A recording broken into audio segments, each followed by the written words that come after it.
L'écho, c'est clair sur BFM Business. Fabrice Lundi reçoit les décodeurs de l'écho.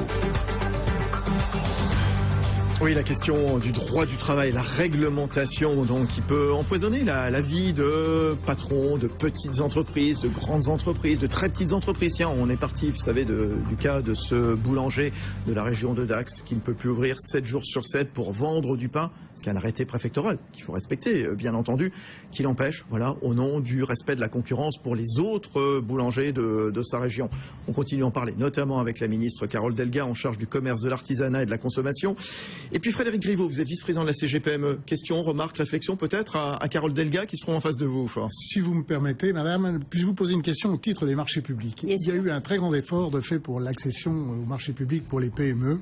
Et actuellement, il y a un texte qui est apparu qui est le fameux DUM, qui est soi-disant un document qui devrait permettre de simplifier, on l'appelle le document unique de marché européen, et qui manifestement, alors que nous avons fait des pas, nous, pour simplifier, semblerait bien au contraire amener une régression dans la démarche que nous avons fait au niveau national par rapport au marché européen.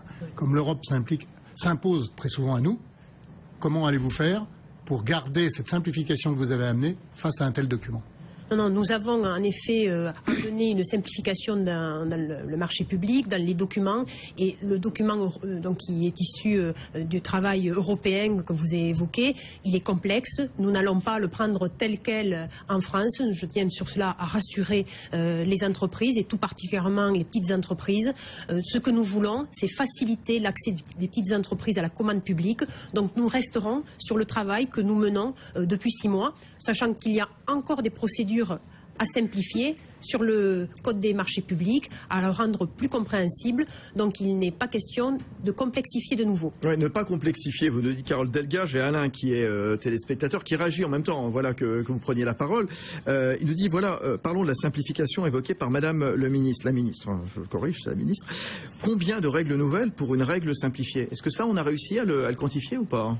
Oui, tout à fait. Là, nous sommes très vigilants, en effet, à ne pas, dans le cadre des projets de loi que nous examinons, de ne pas créer, par exemple, 3 règles nouvelles quand on en supprime une. Donc c'est vrai que chaque ministre doit être comptable de cela, et Manuel Valls, en tant que Premier ministre, est très très vigilant sur ce sujet, et nous devons redonner de la confiance, de la lisibilité, de la stabilité. Mais par exemple, c'est le travail que nous sommes en train de mener sur le compte pénibilité, où avec les entreprises, nous allons mettre un processus qui va être pragmatique, qui va être simple. Le président de la République l'a indiqué lors de ses vœux aux entreprises. Le compte pénibilité s'appliquera avec simplicité. C'est cela l'exigence du président de la République. Il va rien en rester sous sa forme actuelle, on est d'accord? Non, mais il va en rester, si, parce que mais bien sûr que si, il va en rester. C'est une avancée sociale, mais il faut l'adapter aux spécificités des secteurs. Par exemple, sur le bâtiment, il va falloir créer des règles simples. Michael Sada, chef d'entreprise. Alors, vous me donnez une occasion, c'est de lier nos 2 sujets, les marchés publics et le code du travail. Nous avons, dans mon département, une arme de destruction massive des PME du bâtiment, moi je suis un homme de bâtiment, qui sont les offres anormalement basses. Alors ça, c'est un truc radical. Qu'est-ce que c'est? Expliquez-nous. Grosso modo, une collectivité locale veut faire rénover ou construire un lycée, d'accord? Elle fait un marché public, grosso modo, le boulot, tout le monde le sait, ça vaut 100 000.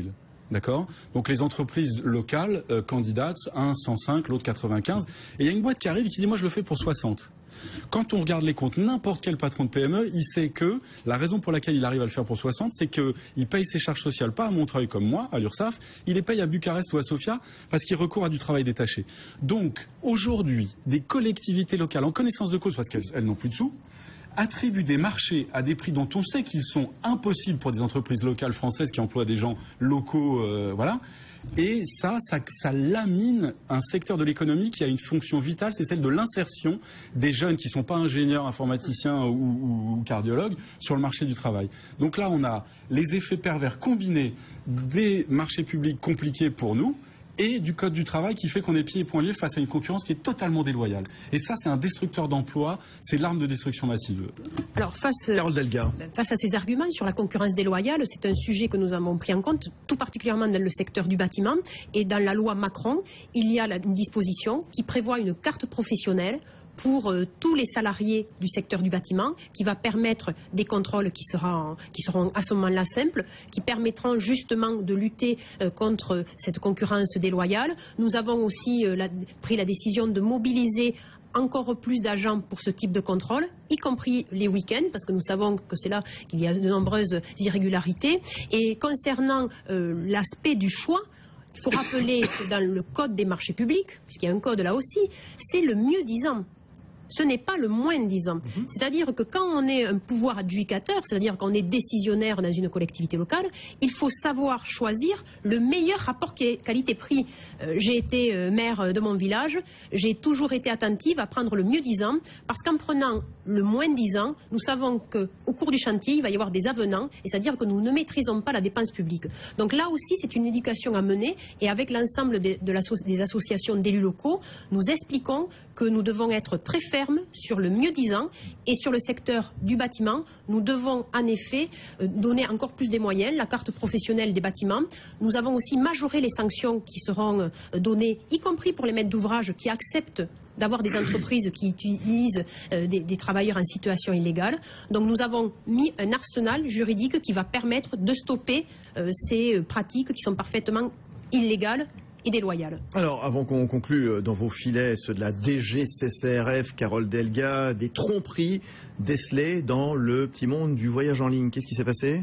Alors, la répression des fraudes a fait des contrôles sur les comparateurs de prix pour les billets d'avion, et nous avons pu constater malheureusement qu'il y avait une pratique quasiment généralisée de prix qui n'était pas exact, c'est-à-dire quand le consommateur allait sur ces comparateurs, il avait un premier prix qui était affiché, qui ne correspondait pas au prix final payé, puisque le prix final payé par le consommateur était bien supérieur à la première indication qu'il avait pu avoir. Comparateur et agence de voyage en ligne Non, nous sommes bien sur les comparateurs de prix pour les billets d'avion. C'est là où nous avons mis donc en place des procès-verbaux transmis au procureur de la République. Nous sommes dans une procédure judiciaire et des amendes ont déjà été prononcées. Est-ce qu'il faudrait créer un statut justement de ces sites comparateurs, donc avec des droits et des devoirs ? Alors actuellement, la réglementation permet clairement de sanctionner, puisque les procès-verbaux ont été faits très rapidement, la justice s'en est emparée, et je peux vous dire même qu'à cette heure-ci, ces comparateurs de prix qui étaient dans l'illégalité, maintenant, donnent les bonnes informations aux consommateurs. Donc justement, quand la réglementation fonctionne, ce n'est pas la peine d'en créer une nouvelle. C'est ça, tout le monde veut moins de règles, mais en fait, il y en a.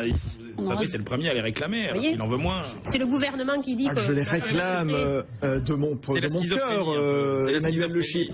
Je posais la question, j'essayais de voir un petit peu quel était le plus, le moins dans cette affaire. Bon, Stéphanie Lecoq de l'Institut supérieur du travail. Question, droit du travail, est-ce que la France est dans le pétrin ? Je vous donne la parole, je donnerai la parole également à Pascal Lokiak. Un mot court chacun. Quel bonheur ce fut de parler pendant 1h30 du droit du travail, du droit au travail. En tout cas, on voit bien que la société, elle doit s'organiser, mais pas en continu et pas sous pression. Elle doit trouver des règles, elle doit simplifier ses règles, elle ne doit plus être rigide. En revanche, elle peut le faire par le biais du dialogue social, par le biais d'un travail efficace dans les branches professionnelles. Gardons du temps pour soi et pas que pour le travail. Pascal Lokiak, un mot, comme Stéphanie Lecoq, c'était parfait. La France n'est pas dans le pétrin. Les salariés français sont parmi les plus productifs au monde. Et sans droit du travail, il n'y a pas d'entreprise. Carole Delga. Je pense qu'en effet, la France a des atouts. Nous avons des salariés qui sont motivés. Nous devons simplifier les règles. Nous devons soutenir les entreprises parce que le premier combat pour le gouvernement, c'est de pouvoir redonner de l'emploi à nos concitoyens. Et nous devons, à travers les allègements de charges, à travers des simplifications juridiques, soutenir les entreprises et garantir les droits aux salariés. Et on aura une meilleure image à l'étranger, cette affaire du boulanger. On va continuer à en parler à l'étranger. Mais non, mais c'est l'anecdote. Je pense qu'il faut parler des grandes réussites. Révélatrice peut-être d'un phénomène. Non, mais puis en plus, il faut être quand même autre objectif. Comment se fait-il que tous les boulangers des Landes respectent un arrêté préfectoral qui a 15 ans et parce qu'il y a un boulanger qui ne veut pas le respecter, on lui donne raison. C'est quand même pas ça un état de droit. Et voilà, Carole Delga avec nous, membre du gouvernement, c'est la secrétaire d'État chargée du commerce, de l'artisanat, de la consommation, de l'économie sociale et solidaire. Merci à tous, merci à Stéphanie Lecoq avec nous, directrice des études à l'Institut supérieur du travail. Je rappelle le livre de Pascal Lokiak, il faut sauver le droit du travail. Voilà, oui, ce code du travail, ce droit du travail, il s'y accroche, il le défend, il explique pourquoi Emmanuel Le Chypre... Ça se lit très bien, hein. Comment? Oui, ça se lit très bien, je l'ai vu cet après-midi, tranquillement en préparant l'émission. Emmanuel Le Chypre, bonne soirée. Et puis des représentants du monde patronal avec nous, il y avait Frédéric Griveaux, vice-président de la CGPME, et puis Michael Sala qui dirige Vital Fermeture à Eragny-sur-Oise. C'est un patron, comme il y en a des dizaines de milliers en France. Il fabrique des volets roulants, des fenêtres, des portes de garage. Rediffusion tout à l'heure à 23h30 sur BFM Business, à la télé, à la radio. Et puis à tout moment sur le site internet. Bonne soirée, bonne nuit. On se retrouve demain soir, jeudi à 19h. Les décodeurs de l'écho sur BFM Business.